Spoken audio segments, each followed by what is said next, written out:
अस्सलाम वालेकुम बच्चों, how are you? Hope all of you are fine. Today we are going to start our fourth lecture of chapter number 3. हमने आज पढ़नी है इंटरनल माइग्रेशन. इंटरनल माइग्रेशन क्या होती है? जो अंदरूनी हिजरत होती है वो क्या होती है?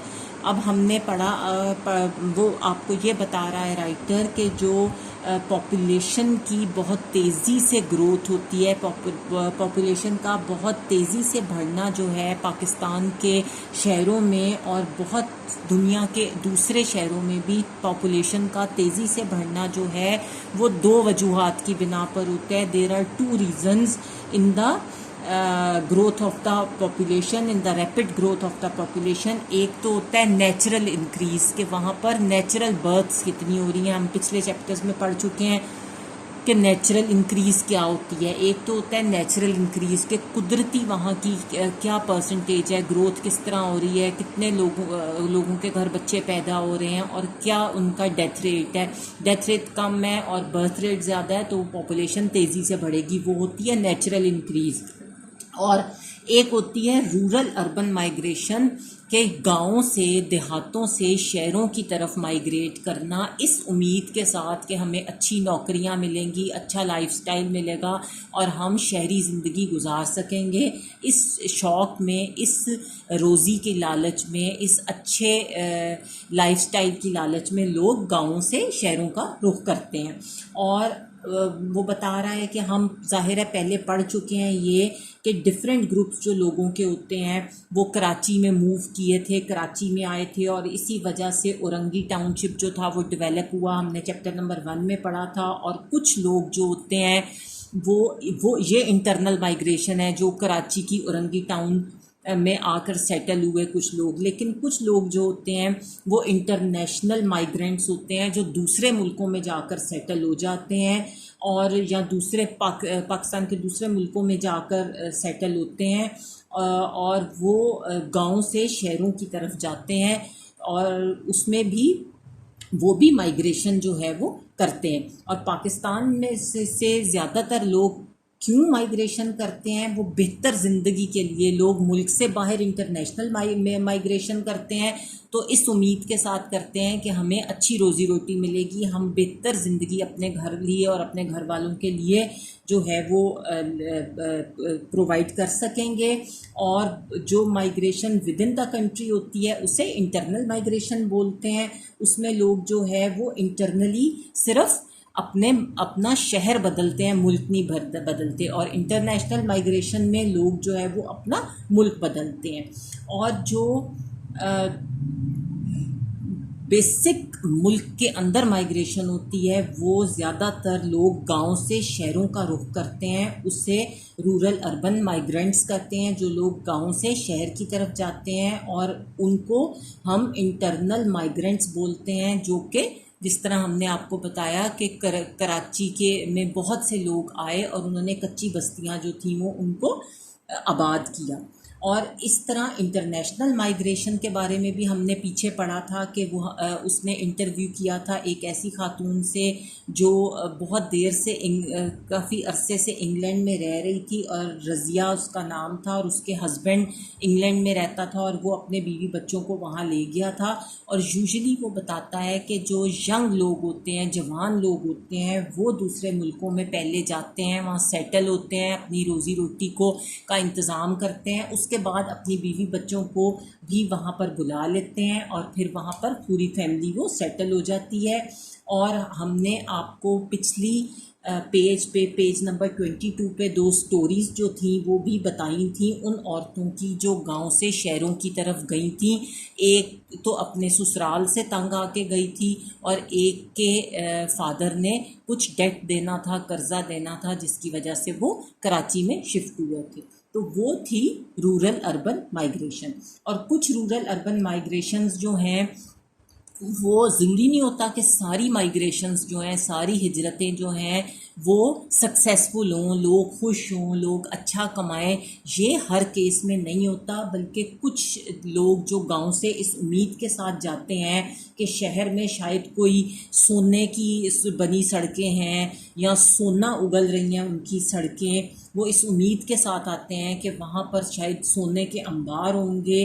लेकिन पाकिस्तानी सिटीज़ में इस तरह की सिचुएशन नहीं होती। बाज़ दफ़ा हाउसिंग भी नहीं होती, एकोमोडेशन के लिए लोगों को घर भी नहीं मिलते। कई कई लोग जो हैं वो इकट्ठे एक एक कमरों में आके रहते हैं गांव शहरों में और वहाँ पर काम करते हैं। और बहुत सारी कच्ची आबादियां कराची की इसीलिए सेटअप हुई, इसीलिए बनी कि ज़्यादा लोग मूव कर गए कराची और वहाँ रहने की जगह नहीं बची, तो लोग कच्ची आबादियों में रहना शुरू हो गए।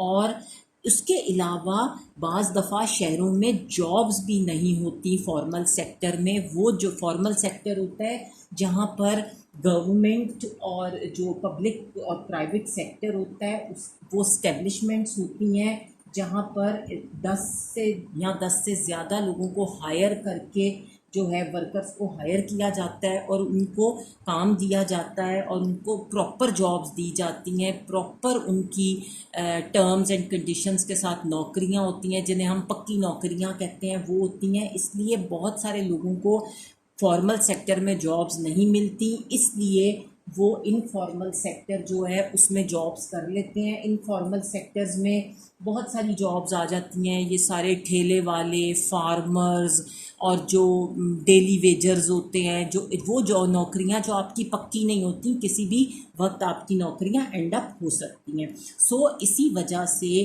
बाज़ दफ़ा ज़्यादा जॉब्स, पक्की नौकरियां नहीं होती, फॉर्मल सेक्टर में जॉब्स नहीं होती, तो लोगों को इनफॉर्मल सेक्टर में जॉब्स करनी पड़ती हैं और इनफॉर्मल सेक्टर जो है वो ज़्यादा ग्रो कर जाता है वहाँ का।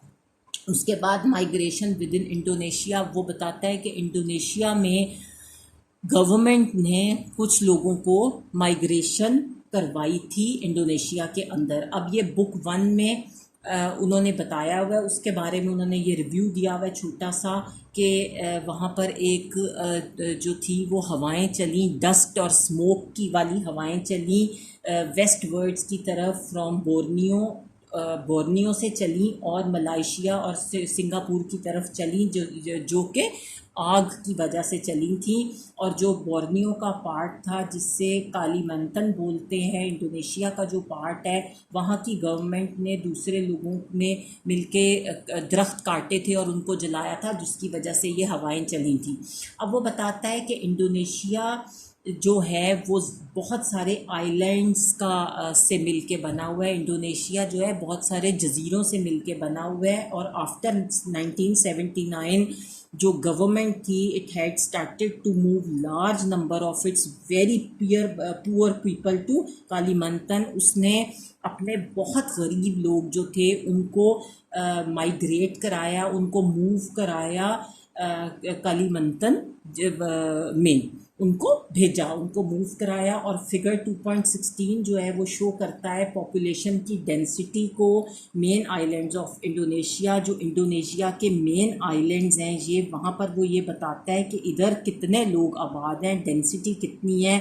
तो इस एरिया में 230 पर स्क्वायर किलोमीटर लोग जो है वो रहते हैं। इस एरिया में 65 से 230 पर स्क्वायर किलोमीटर लोग रहते हैं। फिर ये जो एरिया है यहाँ पर 20 से 64 पीपल जो हैं वो रहते हैं। और उसके बाद यहाँ पर इस एरिया में अंडर 20 पर स्क्वायर किलोमीटर लोग रहते हैं और ये इंटरनेशनल बॉर्डर लाइन, ठीक है। ये पॉपुलेशन डेंसिटी है इंडोनेशिया की। इंडोनेशिया में किस तरह किस एरिया पर कितने लोग जो हैं वो रहते हैं। और after clearing large areas of tropical rain forest, जो गवर्नमेंट थी उसने बहुत बड़ा, जब उसने गवर्नमेंट ऑफ इंडोनेशिया ने बहुत सारे लोगों को मूव कराया कालीमंतन में। तो गवर्नमेंट ने बहुत बड़े एरिया को, ट्रॉपिकल जो रेन फॉरेस्ट का एरिया था, जंगल थे, उनको साफ़ किया और वहाँ पर बहुत सारे विलेजेस जो थे वो बनाए बेसिक फैसिलिटीज़ के साथ, ताकि जो वहाँ पर आने वाले लोग हैं, जो माइग्रेंट्स हैं, उनको हेल्प किया जा सके to start a new life, so that उनको हेल्प किया जा सके नई ज़िंदगी शुरू करने के लिए। और ये जो प्रोग्राम था गवर्नमेंट का, या ये जो गवर्नमेंट का प्रोग्राम होता है कि किसी को प्लान करके मूव कराना, अनप्लैंड माइग्रेशन ना हो, जो प्लान्ड माइग्रेशन हो उसको प्लान्ड माइग्रेशन बोलते हैं। और was set up to try to increase food production. और ये प्लान्ड माइग्रेशन जो थी इसलिए की गई ताकि उनकी फूड प्रोडक्शन को बढ़ाया जाए और फसलें ग्रो की जाएं, फसलें उगाई जाएं, उन लोगों की हेल्प के साथ फसलों को उगाया जाए, ताकि अपनी एक्सपोर्ट जो है, ख़ास जैसे कि उनकी रबर और ऑयल पाम की एक्सपोर्ट थी, उसको बेहतर किया जाए। और इसका मकसद जो था, एम जो था, ऑब्जेक्टिव था, वो ये था कि उनको कम किया जाए पॉपुलेशन को। ज़्यादा डेंसिटी वाले इलाके जो हैं, जो वो इलाके जिनमें बहुत ज़्यादा लोग आबाद हैं, उनको ज़रा कम करके दूसरे इलाकों की तरफ लाया जाए। और ये प्रोग्राम जो गवर्नमेंट ने प्लान माइग्रेशन का शुरू किया, इसको बहुत सारी डिफ़िकल्टीज़ फेस करना पड़ी, क्योंकि जो नए आने वाले थे उनके पास लोकल नॉलेज नहीं थी, वहाँ की ज़मीन के बारे में, वहाँ की वेदर के बारे में, मौसम के बारे में, वहाँ के ज़मीनों के बारे में उनको नहीं पता था। और यही वजह थी कि उनकी जो पैदावार थी, क्रॉप यील्ड जो थी, वो लो हो गई। फिर वहाँ पर ड्रॉट एनिमल्स भी नहीं थे, वो वर्किंग एनिमल्स जो जिनसे हम मट्टी वगैरह प्लो करते हैं, फील्ड्स को प्लो करते हैं, वहाँ पर वर्किंग एनिमल्स भी नहीं थे। और सॉइल इरोजन जो होती है उसकी वजह से वो भी वहाँ पर प्रॉब्लम थी। इरोड कर जाना, जो फर्टाइल मट्टी होती है वो बह जाती है, तो फिर फसलें इतनी अच्छी तरह से नहीं उगती। तो सॉइल इरोजन का भी वहाँ प्रॉब्लम था। फिर वहाँ पर वाइल्ड जंगली एनिमल्स भी थे जो सराउंडिंग में फॉरेस्ट के अटैक करते थे, क्रॉप्स के ऊपर पकी हुई फसलों को खा जाते थे, डिस्ट्रॉय कर जाते थे। और एक और डिफ़िकल्टी ये भी थी कि वहाँ के जो लोकल रहने वाले थे, मुकामी लोग थे, उन्होंने भी नए आने वाले सेटलर्स को एक्सेप्ट नहीं किया, क्योंकि उसकी बहुत सारी वजह हो सकती हैं। उसकी ये भी वजह थी कि उनके मज़हब फ़र्क थे, उनकी ज़ुबान फ़र्क थी, उनका कल्चर फ़र्क था, जो लोग माइग्रेशन करके आए थे, जो माइग्रेंट्स थे। और ये भी एक वजह थी कि जो लोकल लोग थे उनके पास इतनी फैसिलिटीज़ नहीं थी जो गवर्नमेंट ने माइग्रेंट्स को बेसिक फैसिलिटीज़ दी थी। ये भी एक रीज़न था कि उन्होंने माइग्रेंट्स को एक्सेप्ट नहीं किया। अब वो कहता है व्हाट इज़ अर्बनाइजेशन। अर्बनाइजेशन क्या होती है? अर्बनाइजेशन होती है जब आप शहर में रहना शुरू कर देते हैं, जो आपकी शहरी ज़िंदगी होती है उसे अर्बनाइजेशन बोलते हैं। जब आप गांव से शहर की तरफ मूव करते हैं और शहर में रहना शुरू कर देते हैं तो उसको अर्बनाइजेशन बोलते हैं। अब वो हमें ये बता रहा है कि चैप्टर 1 में हमने पढ़ा था कि पाकिस्तान की जो वर्ल्ड्स लार्जेस्ट सिटी हैं वो कौन कौन से हैं, जिनमें हमने पढ़ा था कराची, लाहौर वगैरह। और वो बताता है कि शुरू में 20th सेंचुरी के सिर्फ 2% लोग जो थे दुनिया के, वो रहते थे गाँव, शहरों में या टाउन्स में। सिर्फ 2% दुनिया की जो आबादी थी वो शहरों में रहती थी। लेकिन 20th सेंचुरी के ख़त्म होने के बाद तकरीबन 50% लोग जो हैं वो टाउन्स और सिटीज़ में दे आर लिविंग। और this is one of the remarkable change, और ये बहुत बड़ी चेंज है जिसने 20th सेंचुरी के दरमियान जो है वो हमने फेस की है। ये बहुत बड़ी एक चेंज है जो 20th सेंचुरी के बाद हमने फेस की है। और ये एस्टीमेट लगाया जाता था कि 2006 में will be an important point. 2006 एक इम्पॉर्टेंट पॉइंट होगा दुनिया की हिस्ट्री में, जब पॉपुलेशन बहुत ज़्यादा शहरों की इंक्रीज़ हो जाएगी। और that will be the first time in the history of the world कि there will be more people living in urban. और ये पहली दफ़ा दुनिया की हिस्ट्री में हुआ कि शहरों में गांव से ज़्यादा लोग रहना शुरू हो गए, शहरों की पॉपुलेशन ज़्यादा हो गई। और ये इंक्रीज़ जो थी percentage, this increase in the percentage of the world's population of और a country's population that live is urban settlement is called urbanization. और ये इंक्रीज जो है ज़्यादा लोगों का शहरों की तरफ आकर रहना, उसको हम अर्बनाइजेशन कहते हैं। और ये जो फिगर 2.7 है ये आपको शो करता है wide variation in the world in the percentage of population in urban settlements. अब ये आपको बता रहा है कि अर्बन सेटलमेंट जो है वो कितनी ज़्यादा किस एरिया में, किस मुल्क में कितने ज़्यादा लोग जो हैं वो शहरों में रहते हैं। ये पोर्शन जो है वाइट वाला ये आपको शो करता है कि 0 से 1 जो हैं वो 99 लोग जो हैं वो यहाँ रहते हैं।